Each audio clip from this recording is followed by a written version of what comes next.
Hey guys, and welcome to this video. So for this video, I decided to film Aether or Traveler's Geo build, since it was the element I chose for Aether before officially making him my main DPS 7 months ago. And up until today, he's still the one and only main DPS that I built and continue building. So for this video, I'm going to show you his artifacts, best artifact combos, his weapons, and his talents that you should invest on. So if you're interested in building Traveler, then please watch this video until the end. So without further ado, let's go and start. So as you can see here on his attributes, he has a maximum HP of 17k and an attack of exactly 1899, which is also the result of the weapon I am using. For his weapon, I use the longsword for its attack percent substat, which concludes Aether's details of crit rate 52.4 with matching crit damage of 175.9, while his geo damage bonus has a total of 61.6 because of the 2-piece archaic Petra. But his crits could also change if we use a different weapon, and this weapon is the Harbinger of Dawn. This weapon has a stab stat of crit damage and a crit rate refinery. With the help of this, it greatly increases the crit damage and crit rate of Traveler compared when using the Yaminoma sword. But for the purpose of this video, I'm going to use the Yaminoma Kagechi since it's a free sword you can get from a quest, unlike the Harbinger of Dawn that you can get by pulls in the wishing system, despite it being a 3-star weapon. So now that we're done with the Traveler's weapon and his basic attributes, let's go ahead with his artifacts. For my artifacts, I only have one set bonus, and that's from the Archaic Petra, which makes you gain at least a 15% additional geo damage bonus. Now for the summary of my artifacts, my flower substat has a bigger amount of critical damage, while my feather has a greater amount of crit rate as a substat, while for your Sands of Aeon, your main stat should be an attack percentage. And just like any other characters, you should use the corresponding damage bonus with the element, just like geo damage bonus for this goblet. And lastly, a crit damage mask for a better PP damage with matching crit rate and the substats. And that's it for the current artifacts that I am using. However, you guys should take note that I only just have one set bonus from the Archaic Petra. So if you want a bigger PP damage, then you should add another 2-piece set bonus. One of the best set bonuses is Noblesse Oblige, which gives you an additional 20% elemental burst damage. But if you currently have no available Noblesse Oblige, then you can always use a Gladiator's Finale for a 2-piece set bonus of an additional 18% attack percentage. Now for his constellations, on his first cons, you will benefit an increased 10% of crit rate when you are inside the perimeter of his Wake of Earth, or also known as his ult. And as for his talents, I crowned both his elemental skill and his elemental burst, that gives you a maximum level of 13 on his talents and a greater PP damage. So that's all I can show you for his attributes, weapons, artifacts, and his talents. Now that I'm done with his build, it's now time to test his strength and his abilities with the enemies. So let's go ahead now and try it with and without a buff.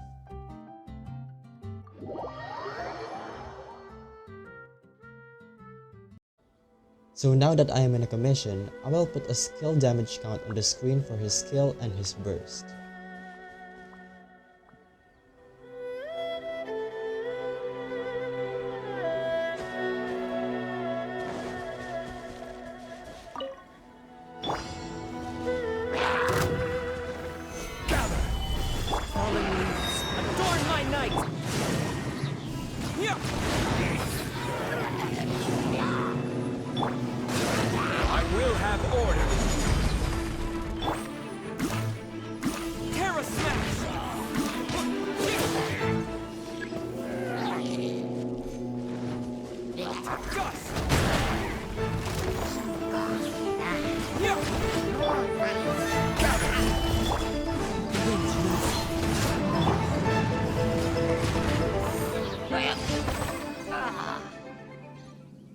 Now that I'm done with the commission, let's try it with the Pyroregis Vine for a comparison.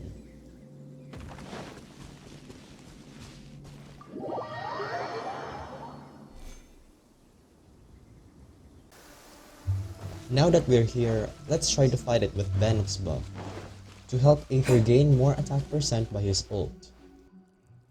And I will also use Barbara to help paralyze the Regis Vine faster. We And now that we are set and ready, let's go and measure his PP damage once again.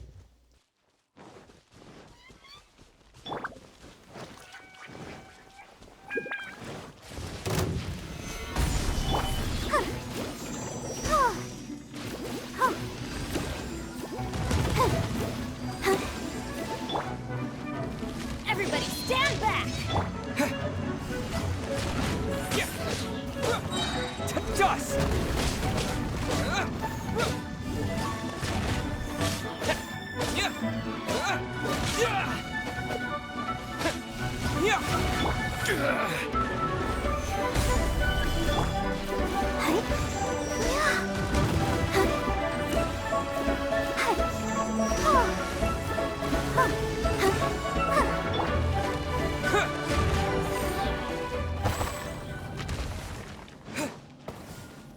As you can see with Bennett's burst on, he kinda increased Traveler's skill damage by 6,000, which makes it from 30,000 into 36,000 PP damage.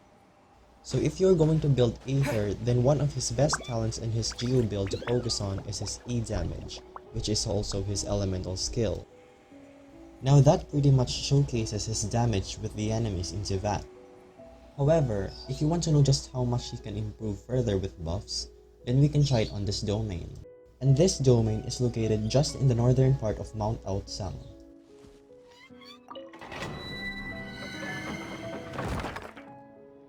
So in this domain, you can see here that it says monsters fear the element of Geo. And now that we'll start, I almost forgot to mention that it is best to use another Geo character with Aether, so that we can have a Geo Renaissance where it states here that it will increase our damage by 15% if we are being protected by a Geo shield building character. It can be anyone like Noelle and Zhongli. And now for our team, I'll use once again for Bennett for an additional buff. And now let us start.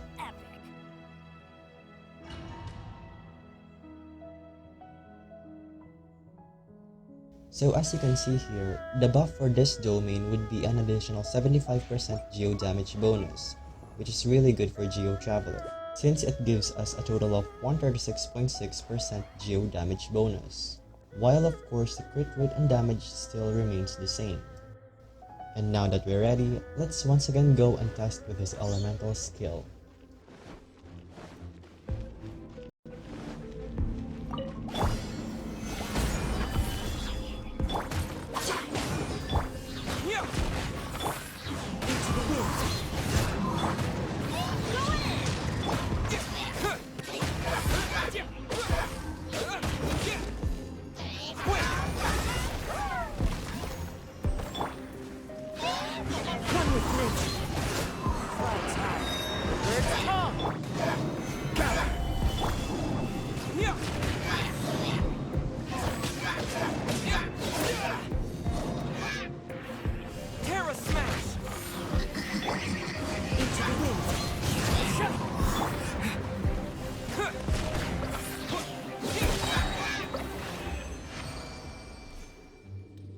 Now that we've done it, you can see that the highest he can make with a semi-decent build is 52,000, and that includes Bennett's and the domain's buff, while he makes a 42,000 TP damage without Bennett's buff.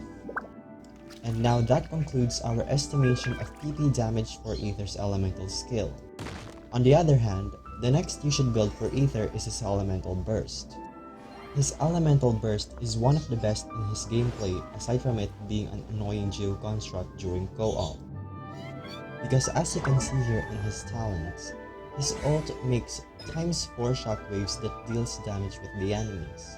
So if we have a 20,000 damage per shockwave, then that just makes him deal a total of 80,000 just by his ult. So crowning his ult is also very essential. But sometimes, his shockwaves doesn't do constant damage. For example, it can be 22,000 damage for the first 2 shockwaves and then deal a 15,000 damage for the last 2 shockwaves. So for now, let's leave his elemental skill first and focus on his elemental burst instead, and look for the total damage dealt by multiplying it by 4. Stabilize! One with nature! Let's light it up!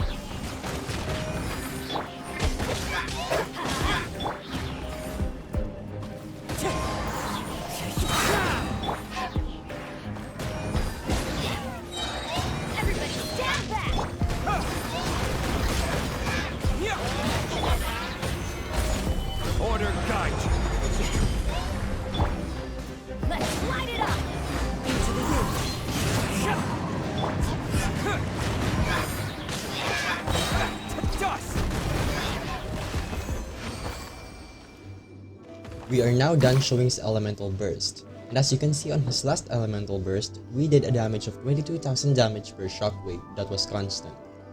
So if you multiply it by 4, we made a total damage of 88,000 by using his ult. With that said and done, that concludes my Geo Travelers build for this video. Now before I end my video, I want to share with you guys my Abyss progress with Traveler.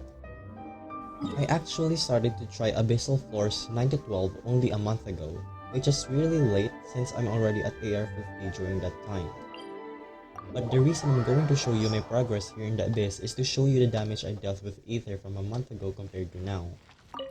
It may not actually be that much, but I hope it somewhat encourages you to build Traveler if you are interested, or if you currently have no available Geo characters that you'd like to invest in. So from the past month, this is my Abyss chart in Abyssal Floors 9 to 12. So if you have Zhongli and Bennett, it will actually be so beneficial for you, since they have a shield and a healer that will make you pass in any Abyssal Floors.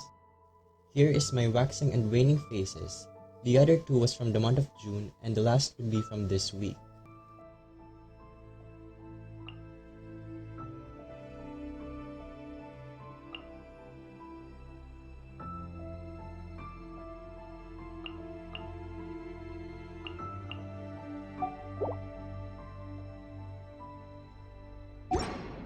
That's pretty much basically it for my Abyssal progress, and hopefully I finish the Abyss for 12 by the end of this week. And now that we reached the end of this video, I really hope this helps you with building Traveler. So until then, thank you so much for watching. And if you have any more questions, then please leave it down below in the comment section. Okay, bye! If you like this video, then please consider leaving a like and press the subscribe button down below. Thanks again for watching and see you in the next video. Bye!